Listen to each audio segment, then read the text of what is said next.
tahun 2024, halaman 110 tertulis jelas bahwa tingkat penduduk miskin naik jadi 12,2 ribu dan indeks keparahan kemiskinan naik jadi 0,17.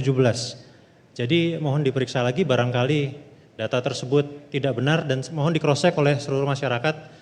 Jadi kesimpulannya memang Bangli tidak baik-baik saja, butuh dilakukan perubahan dan perbaikan. Jadi saya mohon seandainya kami terpilih, saya justru minta dukungan dari Pak Sedana nih, agar bisa mendukung kami. Karena Bapak kan sudah bertahun-tahun di pemerintah menjadi pimpinan. Berikan kesempatan kami yang pemuda ini, Pak. Masa Bapak mau melawan kami, Pak? Tenang, nanti ada saatnya kita waktu memberikan apresiasi. Dan yang terakhir, Bapak belum menjawab pertanyaan mengenai The Wealth of Nation, Adam Smith. Terima kasih. Silakan kami berikan kembali 1 menit untuk menanggapi tanggapan paslon nomor urut 1. Silakan. Kadang-kadang kalau di kehidupan nyata antara yang terucap secara teoritis dengan faktual yang ada di lapangan itu jauh berbeda. Maka karena kami pelaku di lapangan yang sudah melakukan beberapa hal terkait dengan APBD, terkait pembangunan, sehingga itulah realitas yang ada di setiap kebijakan yang ada di pemerintah daerah. Tidak seperti air gratis, emang bisa? Dari mana duitnya, Bung? Belajar hitung-hitungan dulu. Itu PDAM itu Perusda. Jadi di samping dia mempunyai misi sosial, dia juga memiliki misi usaha. Jadi tidak serta-merta. Dan permasalahan segala macam ini semuanya perlu proses. Tidak ujug-ujug hanya wacana, hanya sekedar di ruang-ruang seperti ini. Terima kasih, waktunya habis. Terima kasih. Kita berikan aplaus buat semangat bagi kita semua. Baik, kita akan melanjutkan.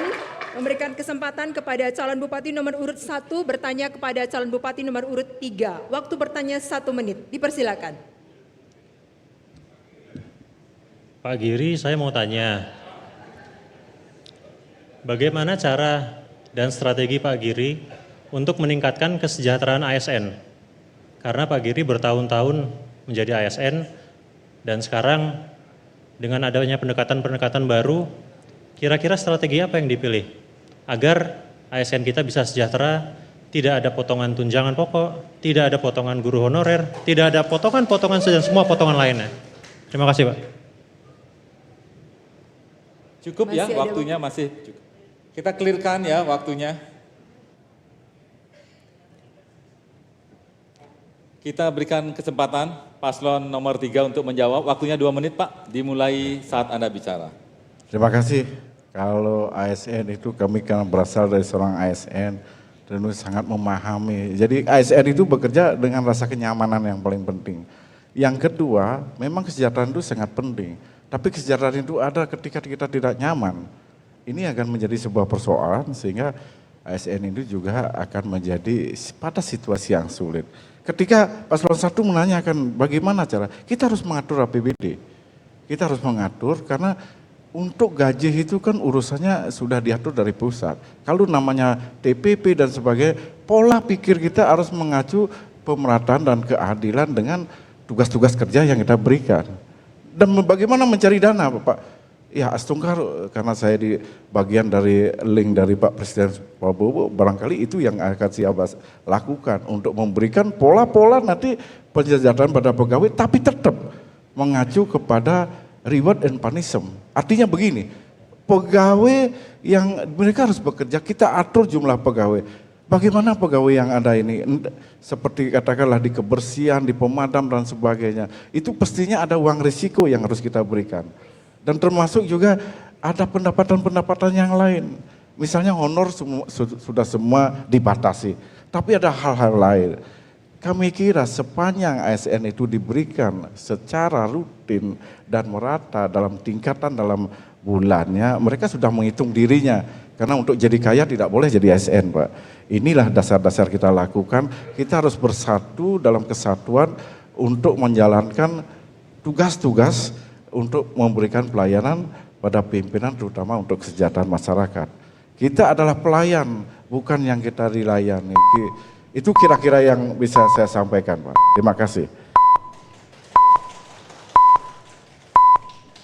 Dipersilakan calon bupati nomor urut 1 menanggapi jawaban dari calon bupati nomor urut 3. Kami tambahkan Waktu 1 solusi. menit. Solusinya adalah kita rubah mindset kita yang tadinya SDM di dalam pemerintahan itu sebagai biaya, sebagai beban. Konsepnya kita rubah dengan teori human capital management. Semua manusia adalah aset. Semua manusia adalah individu yang memiliki nilai untuk menambah organisasi, menambah nilai dan kinerja organisasi. Jadi kita harus merawat aset-aset kita, orang-orang kita. Mereka akan sejahtera, mereka akan bahagia, dan mereka akan menunjukkan puncak performa kerja yang lebih tinggi lagi. Pertanyaannya kembali lagi, uangnya dari mana? Uangnya cukup kok, ada APBD 1,3 triliun. Kok nggak pernah ada yang bicara triliun di sini ya? Bahkan untuk bayar PDAM aja cukup. 1 bulan biaya produksi PDAM 3,7, katakan 4 miliar, dikali 12, 48 miliar. Dari 1,3 triliun, buanglah 50 miliar buat air gratis. Jawabannya bisa, karena anggaran kita cukup. Terima kasih. Cukup? Ya, baik, kita clearkan waktunya. Kami mempersilakan calon bupati nomor urut 3 untuk menanggapi jawaban dari nomor urut 1. Silakan. Terima kasih, Pak. Karena saya mantan sekda ya. Jadi ada aturannya APBD itu, Pak. 10% kesehatan, 20% pendidikan plus gaji, ada 10% minimal ADD dan sebagainya. Itu sudah diatur oleh persen-persenan. Caranya untuk menambah kesejahteraan bagaimana kita mendorong pegawai kita untuk bekerja lebih konkret. Satu, untuk bersama-sama dari tim untuk meningkatkan pendapatan. Bagaimana kita melakukan pencegahan kebocoran dalam pemanfaatan dana-dana APBD untuk pegawai. Jadi tidak ada pola pemikiran pegawai itu nanti untuk mencari kekayaan. Bahkan ketika TPP sudah diberikan secara rutin, ini masuk dalam pola pemikiran single salary. Single salary ini masuk semuanya yang hitung, baik itu honor, baik itu uang yang lain dari gaji yang kita satukan bentuk dalam TPP. Saya kira kalau lancar saja TPP-nya, saya kira tidak ada keluhan bagi pegawai. Saya kira itu yang saya bisa sampaikan. Terima kasih. Baik, waktu habis. Sekarang giliran calon bupati nomor urut 2 untuk bertanya kepada calon bupati nomor urut 1. Waktu bertanyanya 1 menit dimulai saat Anda bicara. Silakan. Terima kasih. Seperti kita ketahui, sektor industri global saat ini mengalami pertumbuhan yang cukup pesat. Hal ini tentu diikuti dengan peningkatan kebutuhan ruang atau lahan komersial dan pemukiman. Bagaimana kebijakan Bapak untuk mencegah terjadinya alih fungsi lahan, khususnya lahan pertanian yang kita semakin terdesak? Sekian. Oke, cukup ya. Kita clearkan. Kita berikan kesempatan kepada calon bupati nomor urut 1 untuk menjawab. Waktunya 2 menit, Pak. Dimulai saat Anda bicara. Silakan. Jawabannya sesuaikan dengan undang-undang yang berlaku, jangan ada intervensi. Pemerintah kita itu punya 3 fungsi, eksekutif, legislatif, dan yudikatif.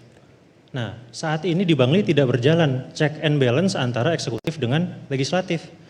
Karena kan Pak Dana sendiri ketua PDIP, punya 20 kursi. Yang lain pada takut kalau berani menolak atau melawan Pak Sedana. Sehingga kita harus melihat secara logis, apakah cara-cara yang bisa kita lakukan untuk menyampaikan aspirasi ini. Semua sudah diatur dari tingkat pusat sampai provinsi sampai kabupaten. Kalau kita stick dengan aturan tersebut, tidak ada yang, saya nggak bisa bicara negatif sini ya, tidak ada yang dilanggar apapun itu, saya yakin tidak ada masalah. Karena semua undang-undang dibuat oleh anggota DPRD di Bangli dengan pertimbangan, dengan nilai-nilai luhur, dengan kesadaran diri bahwa mereka adalah wakil-wakil rakyat. Mereka diberikan kewenangan oleh rakyat untuk membuat aturan, untuk menjalankan fungsi pemerintahan, menjadi check and balance. Saya bersyukur Partai Demokrat bergabung ke dalam fraksi PDIP. Jadi ketika nanti kami menjabat, akan lebih mudah kami dapat persetujuan. Makanya saya minta izin, jawaban kami adalah ikut aturan, Pak. Selalu ikut aturan, Pak. Terima kasih. Waktunya masih banyak, cukup? Santuy. Oke. Terima kasih, kita clear. Kita kembalikan kepada calon bupati nomor urut 2 untuk menanggapi. Waktunya 1 menit. dimulai dari sekarang. Jadi pasangan calon 1, check and balance itu sesuai dengan tupoksinya. Jadi eksekutif, legislatif mengadakan rapat, disitulah aspirasi seluruh masyarakat Bangli diuji dan diperjuangkan. APBD itu adalah aspirasi seluruh masyarakat Kabupaten Bangli. Dan di zaman seperti ini, siapa yang bisa memiliki kekuatan tangan besi untuk membuat APBD semaunya. Jadi statement tadi itu saya pikir kurang wise, kurang mendidik untuk kita di Kabupaten Bangli. Bahwa yang saya maksudkan tadi adalah kita di Kabupaten Bangli tetap kepada peraturan RT RW yang sudah ada, zonasi yang sudah ada, bagaimana para petani juga bisa diberikan insentif sehingga mereka mau tetap menjadi petani LSD yang begitu-begitu. Jadi terima kasih. Waktunya habis, terima kasih. Ya, dipersilakan calon nomor urut 1 memberikan tanggapan untuk jawaban dari calon nomor 2. Terima kasih Pak Sedana. Akhirnya Pak Sedana setuju bahwa jawabannya sesuai dengan aturan. Untuk pertama kalinya Bapak setuju dengan jawaban saya, Pak. Terima kasih, Pak.